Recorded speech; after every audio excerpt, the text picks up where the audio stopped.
Question number 3 का खंड है। इसमें बताना क्या सवाल में, इसमें कह रखा है इस तरह से ये संख्या दे रखी है। पूछा है अगर कोई संख्या इस तरह से लिखी जा सकती है तो बताइए m का मान कितना होगा और n का मान कितना होगा।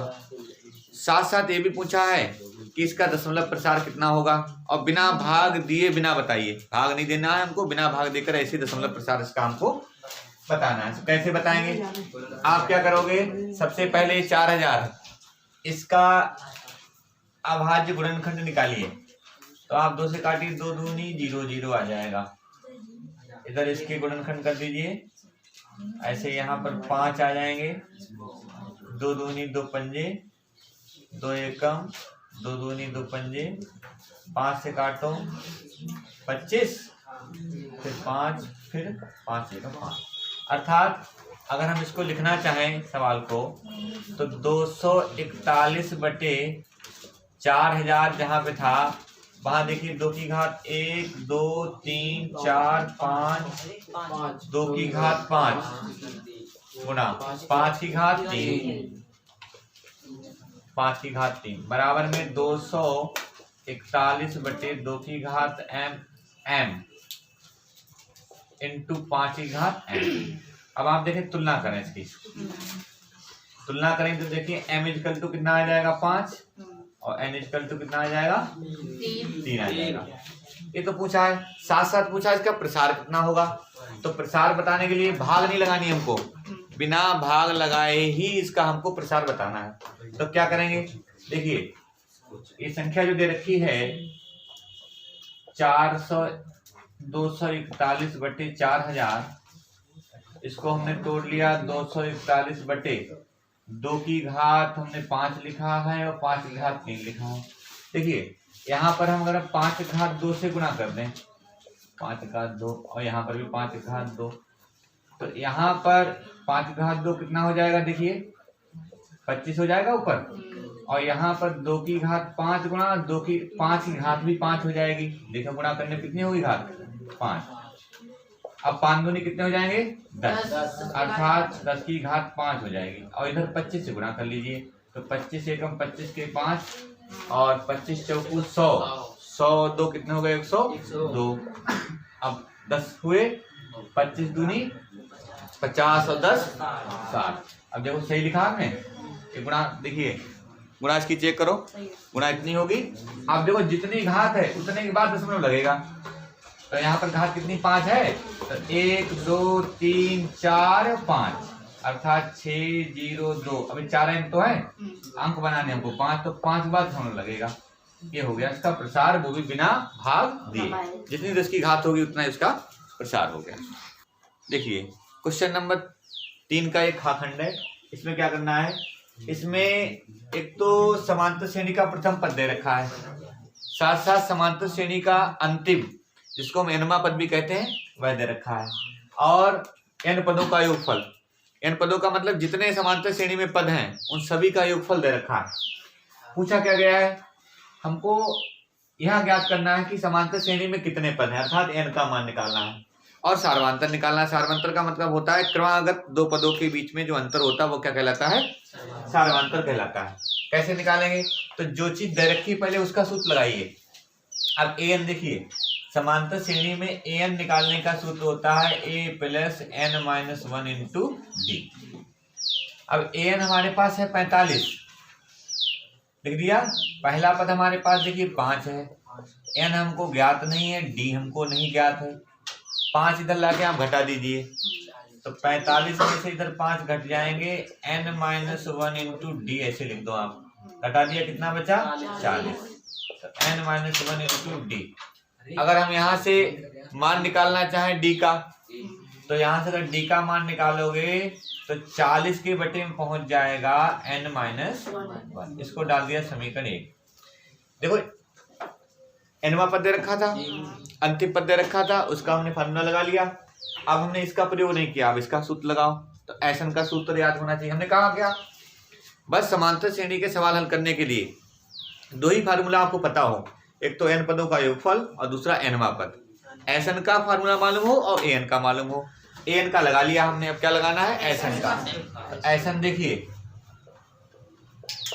एन बराबर फार्मूला होता है n/2 ब्रैकेट में a plus n-1 into D. एक तो ये होता है एन निकालने का फार्मूला, और दूसरा एन निकालने का फार्मूला होता है n/2 ब्रैकेट में a प्लस l। l का मतलब होता है अंतिम पद। ठीक, अंतिम पद को हम कभी कभी एल से भी लिख देते हैं। किससे लिख देते हैं? एल से भी लिख देते हैं। तो हम चाहे यहाँ पर लिख दें a प्लस एल। तो अंतिम पद दर्शाने के दो तरीके हैं। देखो, चाहे an लिखो, चाहे tn लिख दो, चाहे l लिख दो। तो हम ये वाला फार्मूला प्रयोग कर सकते हैं। ए बी एस एन का formula, A B S N का फार्मूला। अब ये लगाने के लिए हमें दो चीजें पता होनी चाहिए। देखो इधर, इस फार्मूले को लगाने के लिए हमें पता होना चाहिए ना।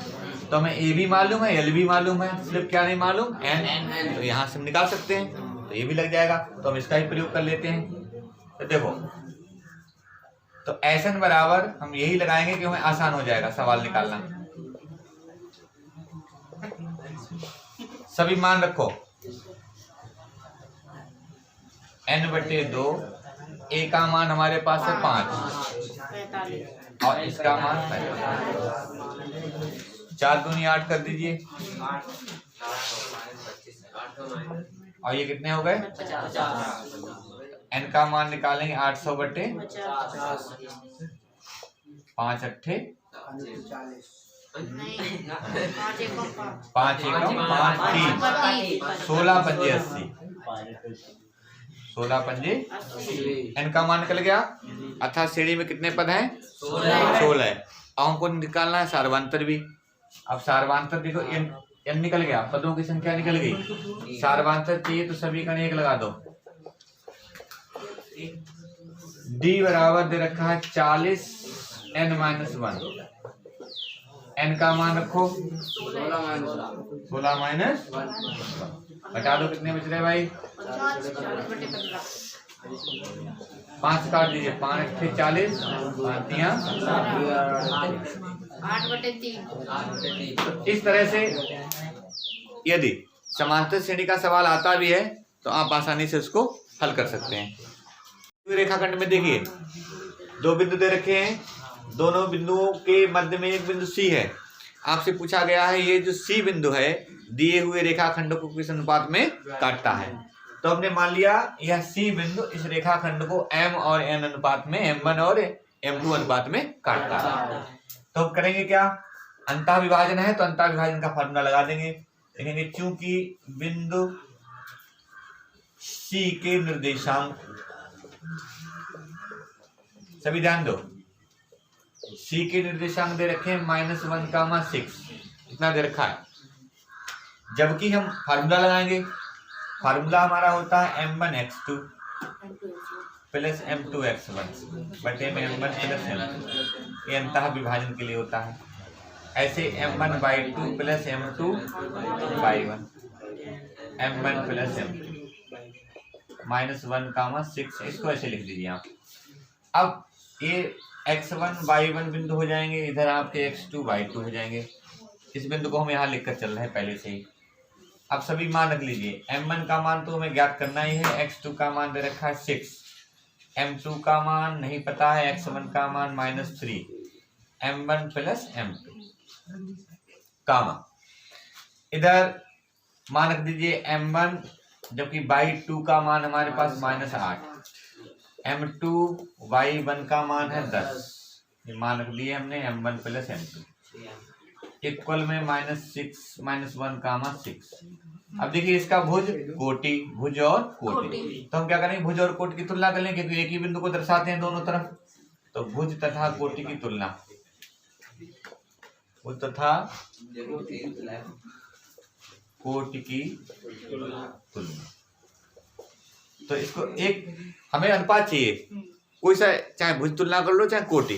तो हम अगर जब हमको अनुपात का मान हमें एक ही अनुपात से मिल जाएगा, एक ही बिंदु से मिल जाएगा, एक ही निर्देशांक से, तो हम एक ही को तुलना कर लेंगे।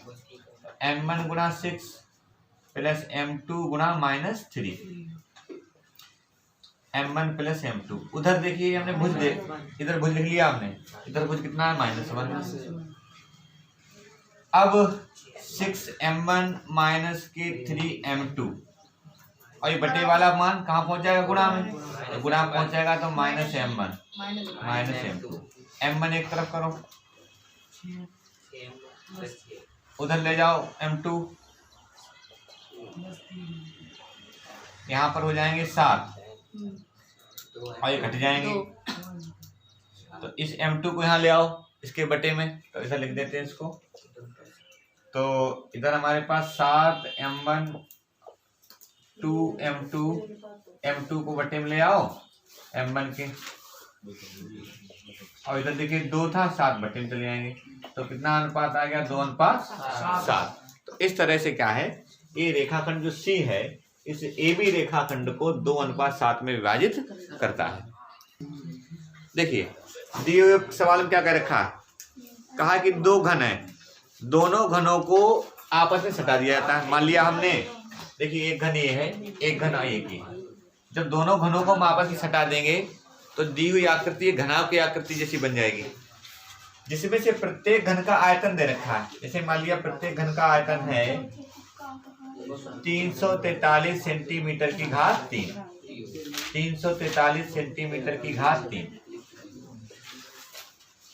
इतना। अब समझो पहले, चूंकि एक घन का आयतन, ध्यान दो इधर, एक घन का आयतन क्वेश्चन में दे रखा है 343 सेंटीमीटर क्यूब अर्थात घात 3। अब घन के आयतन का फार्मूला हमें पता होना चाहिए, a की घात 3 होता है। अब 343 हमें निकालना पड़ेगा घनमूल, तो 343 किसकी अगर गुणा करें 3 बार, हाँ तो 7 गुणा 7 गुणा 7 से गुणनखंड कर लीजिए, तो 7 की घात हो जाएगी 3। अब जैसे ही आप घनमूल ले लोगे, ठीक, तो घनमूल लेने पर घात 3 हटेगी, तो a बराबर आ जाएगा 7 सेंटीमीटर। अब सुनो जरा, ये जो आकृति अलग अलग तो घन थे, अगर पूरी आकृति देखी जाए तो क्या बन जाएगा, घनाभ बन जाएगा। और घनाभ बन जाएगा तो इसकी भुजाएं चाहिए हमको। तो देखिए इसकी भुजा, ऊंचाई तो इसकी देखिए कितनी a रहेगी, तो घनाभ की लंबाई, पहले तो लंबाई देखो, लंबाई क्या हो जाएगी 2a, तो घनाभ की लंबाई l बराबर 2a, 2 और a का मान रख दीजिए, a का मान कितना है 7, है 7, तो ये 7 रखा तो 7 दूनी कितने हो गए 14 सेंटीमीटर।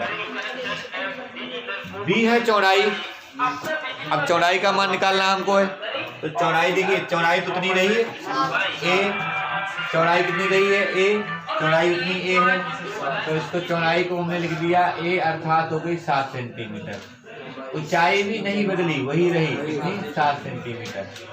अब जो घनाभ बन गया हमको, दोनों घनों को सटाने पर जो घनाभ प्राप्त हुआ, इसका क्या निकालना हमको, पृष्ठीय क्षेत्रफल निकालना है। तो घनाभ का पृष्ठीय क्षेत्रफल देखेंगे, प्राप्त घनाभ का पृष्ठीय क्षेत्रफल, इसका फार्मूला लगा देंगे 2LB plus BH plus HH। सबके मान रख दीजिए, L का मान हम जानते हैं कितना है 14 गुणा 7, 7 गुणा 7 और प्लस 7 गुणा 14। अब आप गुणा करिए इनकी, 14 7 गुणा कितनी बनेगी, कितनी बनेगी 14 7 की गुणा, 14 7 98 प्लस 98। अब आप सबको जोड़ें और सबकी जोड़ के गुणा कर दीजिए, ये क्या आ जाएगा आंसर। लिखिए इसको, तो इस तरह से 490 सेंटीमीटर स्क्वायर इसकी क्या प्राप्त हो गई, आपको गुणा प्राप्त हो गई। इस तरह से क्वेश्चन नंबर 4 का जो काखंड है, इसमें एक त्रिभुज दे रखा है, त्रिभुज में तीनों शीर्ष दे रखे हैं और तीनों शीर्षों के माध्यम से हमें त्रिभुज का क्या चाहिए, क्षेत्रफल चाहिए। त्रिभुज का क्षेत्रफल निकालने का बहुत आसान सीधा सूत्र होता है, हमने आपको तरीका बता रखा है। आप नंबर याद रखा करो, देखो x1 x2 और x3 ये तो क्रम से चलेंगे, बाकी ये जादुई नंबर 23 31 12। 23 का मतलब 31 का मतलब और 12 का मतलब y1 माइनस y2। अब देखिए क्रम से x1 y1 अब x2/2, x3 और y3 ये बिंदु हमने ले लिए। सभी मान हमको रख देने हैं, तो मान रखेंगे 1/2। x1 का मान देख लीजिए, a दे रखा है। अगर ध्यान से मान रखना, y2 का मान, अब देखिए y वाले जितने मान हैं सभी संख्याएं डबल डबल हैं। आप अगर डायरेक्ट रखोगे बिना ब्रैकेट लगाए तो सवाल आपका 100% गलत हो जाएगा। तो करें क्या, यहाँ पर मंझली ब्रैकेट लगा करके अंदर मान रखना छोटी ब्रैकेट में। तो y2 का मान हमारे पास c+a है, तो ऐसे c+a लिखो। y3 का मान हमारे पास a+b है, तो a+b लिख दिया, ब्रैकेट बंद। x2 हम रखेंगे, x2 का मान हमारे पास b, आप लोग सिर्फ सुनो, बोलो नहीं। y3 का मान रख देंगे a+b, y1 का मान b+c, और x3 का मान रख देंगे c, और इधर जो है y1 का मान b+c लिख देंगे, और y2 का मान रख देंगे c+a। इस तरह से मान रख दिया हमने। अब ब्रैकेट आप खोलें, a ऐसे रहने दो, c+a -a और -b हो जाएगा। ऐसे b, a+b -b -c हो जाएगा। ऐसे c लिख दीजिए आप, b+c -c -a, ब्रैकेट में अंदर आप चिन्ह जो है बदल जाएंगे। अब हल कर देना है बचे हुए पदों को। तो ब्रैकेट के अंदर देखिए a से a घटेगा, और यहाँ क्या रह गया, c -b, छोटी ब्रैकेट लगा ली हमने। यहाँ मंझली ब्रैकेट लगी रहने दो तो भी कोई समस्या नहीं, आप इस तरह लिख सकते हो। और ऐसे यहाँ पर देखिए b से b कैंसिल कर दीजिए, तो a -c, ऐसे यहाँ पर c लिख दीजिए, अंदर c और c घट गए आपस में, तो b -a। अब क्या करना है, इस a से अंदर गुणा करो, तो ac -ab, ठीक। इधर गुणा करिए तो ab -bc, इधर गुणा करेंगे तो bc -ca। अब देखिए जो पद हमारे पास बचे उनको लिखना है। पहले तो आप देखें ab से तो ab घट गया, bc से bc घट गया, और ca से ca घट गया। कुल मिला के क्या आया, 0। किसी त्रिभुज का क्षेत्रफल 0 है, इससे ये सिद्ध होता है कि त्रिभुज नहीं है, त्रिभुज बन ही नहीं रहा उस बिंदुओं द्वारा। अर्थात त्रिभुज कब नहीं बनेगा, जब तीनों बिंदु एक ही रेखा में हो। तीनों बिंदु क्या हो, तो जो त्रिभुज हमने निकाला, त्रिभुज का क्षेत्रफल निकाला, कितना आया, 0 आया। अब 0 आया, इससे ये सिद्ध हो गया। अगर आपसे पूछा भी जाता है तो ये तीनों बिंदु कैसे हो गए, एक रेखा में होंगे, संरेख होंगे, इसलिए लिखेंगे, इसलिए तीनों बिंदु क्या होंगे, तीनों बिंदु संरेख होंगे। क्षेत्रफल 0 आने का मतलब यही होता है, लिख लीजिए।